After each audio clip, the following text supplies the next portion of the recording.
Hello, welcome to Sojo Videos. My name is Joan. I am going into my third year at UBC, majoring in integrated sciences. And in this video, I just want to tell you guys some advice and tips I had for university. Whether it's your first year or you're just looking for some tips that other students have, this video is for you. There are a few things that I wish I could have told my younger self going into first year, so I just want to let you guys know, and hopefully it will help you in some sort of way. Now, take this all with a grain of salt. I'm definitely not a professional, by far qualified. The only thing that I think makes me qualified is the fact that, again, going into third year of university, but I just want to give you guys the most advice and tips that I think are most helpful. I'll also put timestamps down below about certain things I'll be talking about. So I'll probably be touching upon what your first week of university might look like, then move on to specific tips and advice, whether that be academic or social. And then lastly, just talking about resources that I think would be helpful for students, but also specifically UBC students. So let's dive right into it, shall we?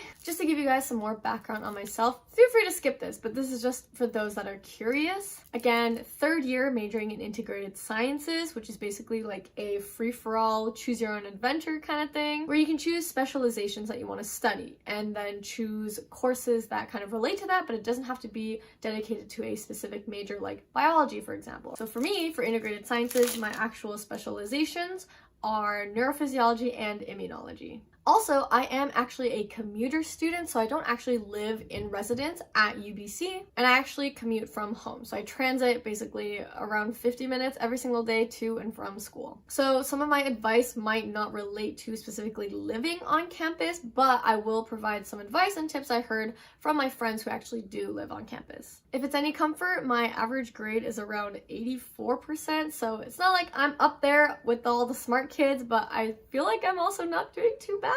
If anything, hopefully this is realistic advice. Alright, so let's talk about what your first week or two will look like. Now, I remember back in first week, which was basically orientation week. For UBC, there's something called Jumpstart, where first years are invited to sign up and basically go through a week of staying with a certain group of students, going around campus, doing campus tours, having a professor that kind of gives you practice lectures. It's pretty fun, so I definitely recommend signing up for that. But I feel like in general, universities and colleges always have kind of an orientation week or day. And I remember the feelings that went on was definitely a lot of nervousness, but also being excited. There's a lot of questions running through my mind. I remember on the first day, especially about like, will I make friends? What are classes gonna be like? Are the profs gonna be nice? And it gives you comfort. I bet a majority of other people are probably thinking the same thing. So rundown on what exactly happens on move-in day and orientation day. Again, I'm a commuter, so I don't actually know what it is like to move into a dorm. But again, stories from other people I will be sharing. Energy is really high, you're starting to meet new people, you start introducing yourself. I feel like it's actually really easy to make friends on the first day or first week. So you're making friends with your dorm floor or your orientation group, you guys are best buds, you're finding people you vibe with, you're chatting, you're eating lunch together. Everything is super fun, there's lots of fun activities. You're starting to realize, you know, maybe university is not too bad. You're having so much fun until classes start.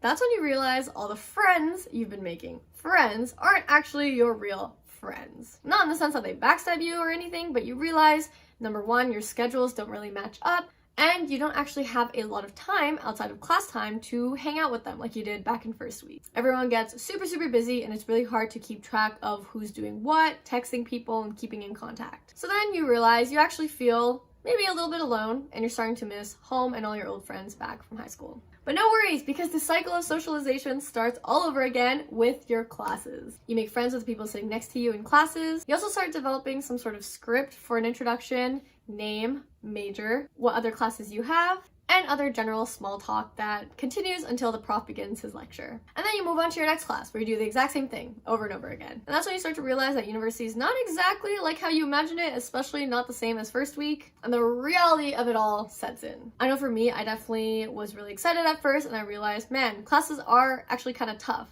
And also a lot more time was put into trying to study and get used to classes versus socializing and having fun. Not to say that's bad though, because I believe balance is key. And with that, we move on to the tips I would give to someone going into university and also advice to help you succeed. So I'm going to start with general advice and tips. First one being sleep is so crucial. And now I'm definitely being a hypocrite saying this, but again, advice and tips I would give to my first year self. Did I follow this advice? No, but now I wish that I did. Sleep is extremely important. You're gonna hear this over and over again, and even with me saying it right now, you're still probably not gonna follow it or believe it. I think everyone knows sleep is crucial, but yeah, we still sleep like 4 to 5 hours a night. For some of us. At least for me, I did, especially in first year. But yeah, sleep is extremely important. Genuinely, it really does make a difference how much sleep you get. I feel like the amount of sleep definitely varies per person. Yes, there's an ideal amount of sleep. I think it's like 6 to 8 hours, but you do what's best for you. Not everyone's schedule can accommodate for a good sleep schedule, but at least try to stay consistent and get enough sleep so you don't feel absolutely drained the next day over. And don't think you can catch up on sleep on the weekends. That is a lie. I swear to God, a lie. If anything, it makes you feel worse when you lose sleep back during the week. You regain it in the weekend, and then you're back to losing sleep again. You realize how good it feels to actually get enough sleep, and then you lose it all over again. Not getting enough sleep really ruins your attention span, and it just puts you in a bad mood for the rest of the day. There will come a time when it's exam season and you're studying, and yes, you might be trying to pull an all-nighter, but not only is that going to make you super tired for the actual test the next day, but there comes a point where you must accept defeat. You're not going to learn all of this in 30 minutes, so you might as well get some sleep so you're at least prepared to do well on the stuff that you already know. Second general tip. Sorry, if I keep looking down, it's because I'm referring to my notes. And yes, I wrote notes because I want to make sure to get everything across to you guys. My second tip would be it is okay to take breaks, and you can actually be strategic about it. I feel like, again, balancing your academics and your social life and also your health is really, really important. It's also super hard to do, but a good thing is that you can strategically plan your breaks. For example, I think meal times is a really good time to take a break.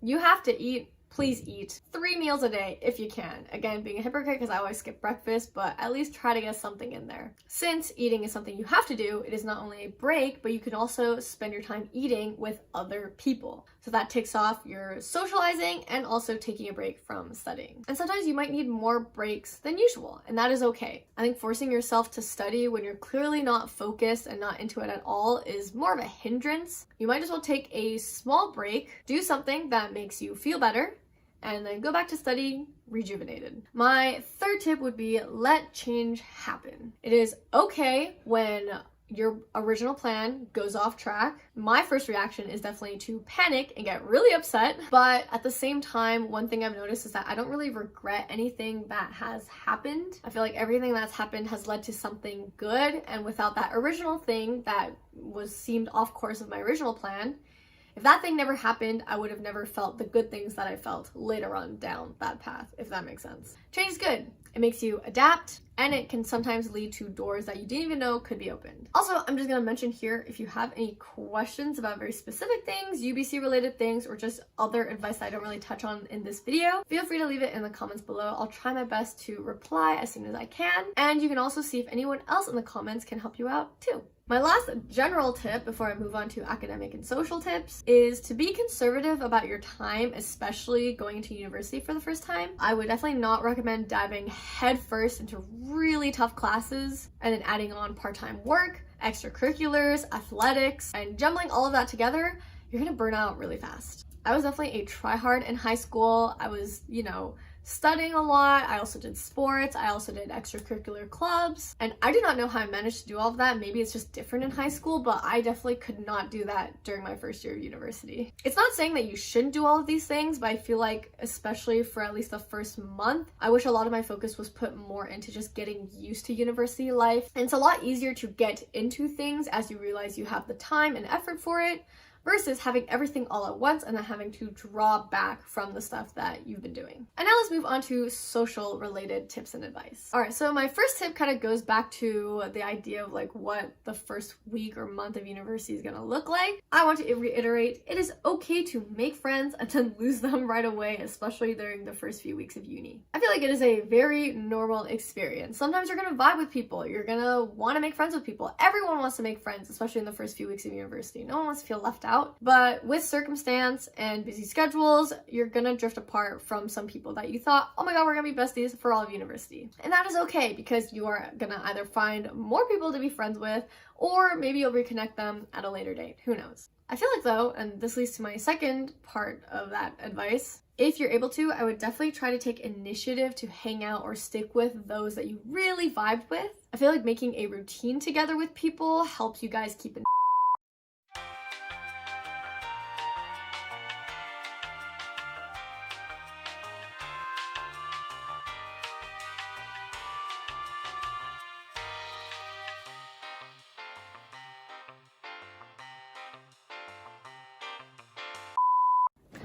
Okay, we're just gonna continue with the video here instead at my desk.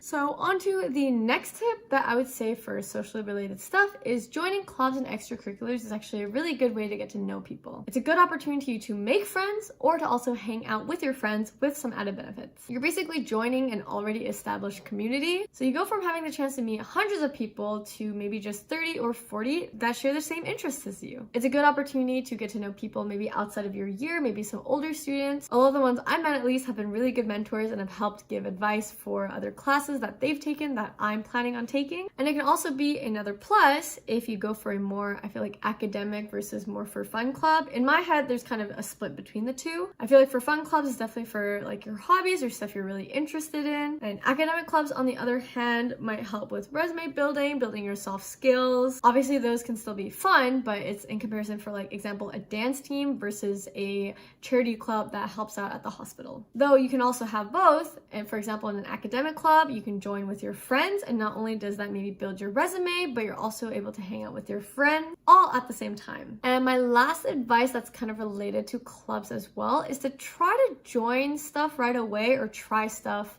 right off the bat. If you're worried about burnout, which I also know I warned about before, then maybe just going for a more general member role or non-committed role. And maybe if you want to try a lot of things, just picking one thing to kind of stick to and focus on. What I've noticed is that when you join in first year, you not only get an idea of how that club is run and how it feels to be in that club, but you can also progress as the years go on, maybe to a more committed position or an executive role. And it's also nice to try things right away, because if you realize you don't like it, you're able to change it with a lot more time left. Okay, now let's move on to academic related tips and advice. My first one is something to figure out even before school begins, which is course registration. You want to be smart about course planning. I feel like your class schedule actually impacts a lot. I have a few tips related to course registration, but the first one being, make sure to schedule classes that are ideal for you. If you're not a morning person, if possible, don't schedule an 8 a.m. morning class. You're not gonna like it, it's not gonna feel good, you're gonna be extra tired. If you're the type of person who wants to get everything done and maybe have even a day where you don't go to school and you're fine with back-to-back classes, do that. But don't do that if you're a person that likes their breaks and maybe likes doing things in between classes. So if then, make sure to leave gaps between everything. It really depends on each person's preferences. If you notice some of these habits, make sure to play around them, especially for your class schedule. Another important thing about course planning is to make sure you don't schedule like weird, longish, but also not really long breaks in between your classes. Because imagine you do a class and then you suddenly have a half-hour break in between. If it's not like a mealtime break, it's kind of an awkward period of time. It's not a long enough break to go to the gym and really sit down and study, but it's also not short to be doing nothing, because half an hour plus another half hour becomes an hour, and that could be potential study or socializing time if it was placed elsewhere in your schedule. My next tip is to try to research your course load before registration, just to know what to expect going into it and seeing maybe what classes you want to take together, maybe one that's a bit easier or an elective, and then also taking one that's a bit more heavier on the workload. If you're able to, I would start thinking about prereq courses, or just what intended major you're going into, maybe a future class you might want to do or will have to do for your major. Try to see if you can start taking note or even taking the prerequisite classes that might be needed. I will be linking some links to really helpful websites for UBC students to check prereq courses, and also just grade distribution and averages for courses, which I think is really helpful when you're planning out your schedule. Last thing related to classes is I would try to purposely take classes with friends. Having classes with your friends makes you motivated to go and makes it a lot more fun when you're studying and you guys are actually able to collab together. My next tip for succeeding academically at university is start prepping for your courses, like right when the course starts or even before if you get the syllabus or information about it beforehand. Definitely read through the syllabus at least once, all the way through. A lot of the time it is a lot of text, it might seem really boring, but a lot of helpful information is on the syllabus. In terms of prep, I also like to schedule my exam dates right when I get them. That just helps me get an idea of if I have exams that are really close together or if they're really spaced out, will I need to do a lot more studying on these days, etc. It's just good to just kind of keep in mind the dates. And then another thing I would also do with the syllabus is it's really helpful in evaluating the grading scheme of the course. Evaluating grading scheme is really helpful because you actually get to know like how you're being graded for the class and kind of the work that needs to be put into it. Some classes are only based on your midterm and your final exam. Some classes will rely on lecture participation. Others will have tutorial worksheets and quizzes. So it kind of gives a good idea of the expectations for each class and how the lectures will actually be run. And in turn, that will help with my next piece of advice to do, which is to learn the style of each class, because each class is extremely different. So the way you study, the way you kind of learn from the class is probably going to look different too. For example, what is your note-taking style during lecture? Are you writing your notes, typing your own notes, maybe annotating PowerPoints or slideshows? And what are you doing after lecture? Do you do summarized notes? Do you do them after every lecture, or do you do them after every week or after every unit? And once again, going back to the grading scheme, you want to maybe see how exams are done. For example, is it just going to be multiple choice exams? Is there writing portions? Do they give out practice exams, or is it mostly based on stuff that you do in class? These are all questions that are really nice to figure out because it kind of helps with you prepping and knowing how to study effectively for each class. Part of the style of each class I would say to learn is figure out maybe how much time you want to put into each course. For example, back in my first year, I remember taking my English courses with a bunch of my other science courses, and for that, I didn't have anything I needed to do on a weekly basis. My grade was just based on the papers I needed to write, and each week I just needed to keep up with reading whatever literature we were reading at the time. So since I'm a pretty fast reader and the passages were like pretty short for most of the weeks, I just kind of ran through them in like one day. And so I didn't spend that much time on that course, but instead spent a lot more time, for example, on my biology course because it needed tutorial worksheets. I needed to also do lecture notes, and they also had like unit quizzes at the same time. So the time I put into both courses were very different. Another thing that's good to note down about a course is whether it has like tutorial, workshop, or lab sections. So these are blocks outside of lecture that you kind of do extra practice in, whether that's doing worksheets, quizzes. While it does take up more time in your schedule, these are actually really helpful because it's like forced practice and study time for the class. And without it, you need to make sure you're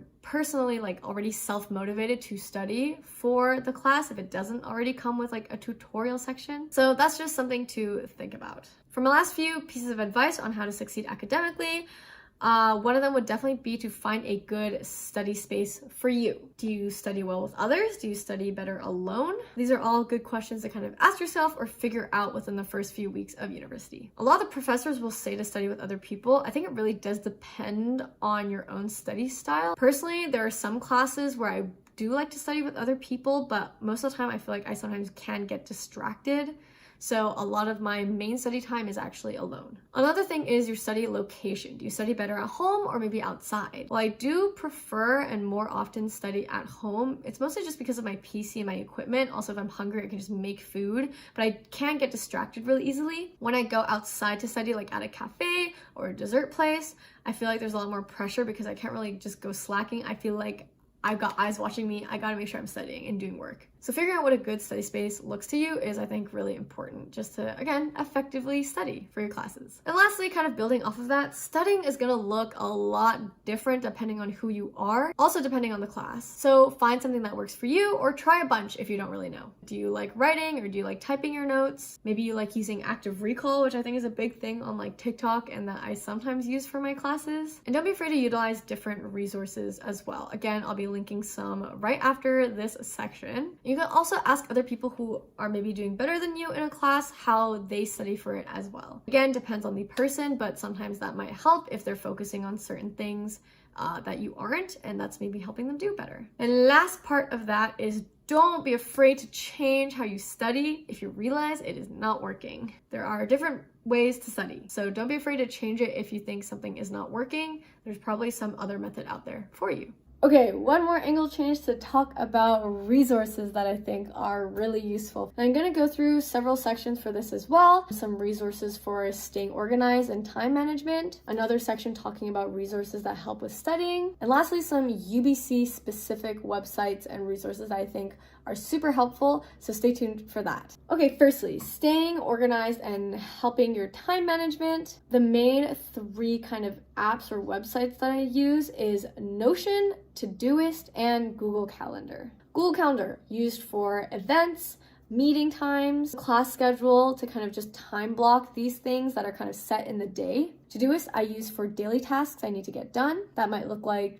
for example, doing the laundry, or if I have to reply to an email, or if I'm planning on doing notes for a specific class that day. And then Notion, I do a to-do list / calendar that is more of like due dates for like homework, exams. And then I also use it on the side for a lot of other things, like when I do job applications or, for example, planning out my YouTube videos. That's just kind of my system. I just recommend these three apps as really useful tools just to help you stay on top of all your things and keep your schedule clear during the school year. Okay, next, resources for studying. Now, I am an iPad girly that writes her notes for most of her classes, and I use Goodnotes. Do not ask me about the difference between, I think, Notability and Goodnotes, because I don't know. I just ended up choosing Goodnotes and I like it. In terms of typing notes, I usually use Google Docs. I feel like that's also a common one for like club related stuff, like meeting minutes and stuff, so I would say Google Docs is always a good one. In terms of flashcards, and that would be Quizlet and Anki cards. Quizlet,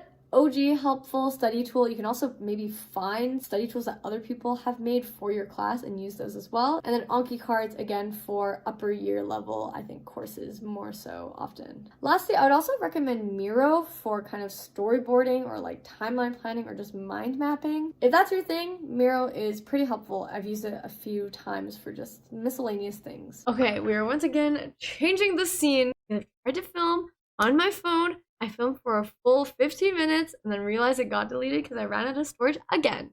And lastly, we're going to talk about some websites and resources that I think are really useful. Firstly is Rate My Prof. It's basically this website where you can kind of review teachers and professors.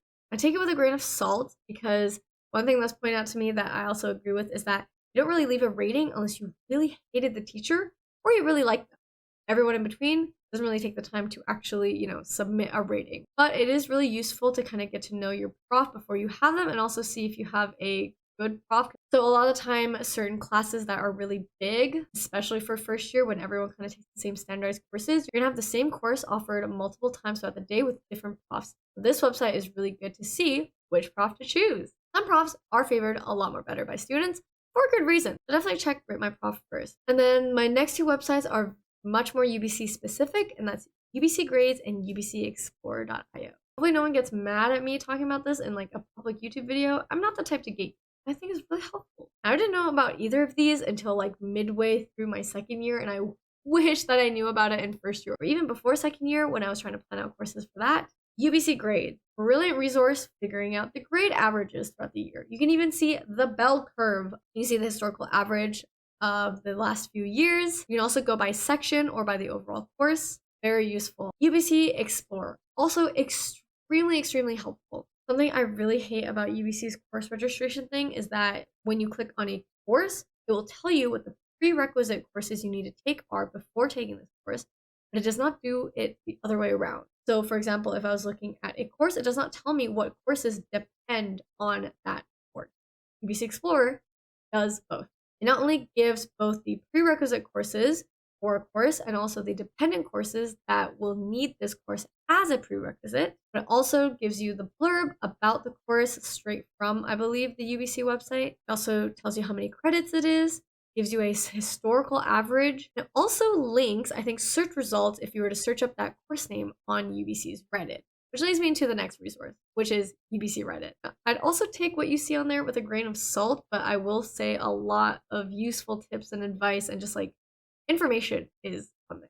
But at least definitely take some time to check it out. And last but not least, this is very directed towards UBC first year students, but if you have not signed up for UBC Collegia, go do it right now. I'm definitely not biased, as someone who worked at Collegia during her second year and then was also a Collegia student back in first year. It's an extremely helpful program for first year students. Not only do you get to meet other first years, you get a private space for you and a small group of first years, which has a kitchen space, study space, nap spaces, and people that are literally paid there to help you. There's also fun events run, and it's a really great way to make friends.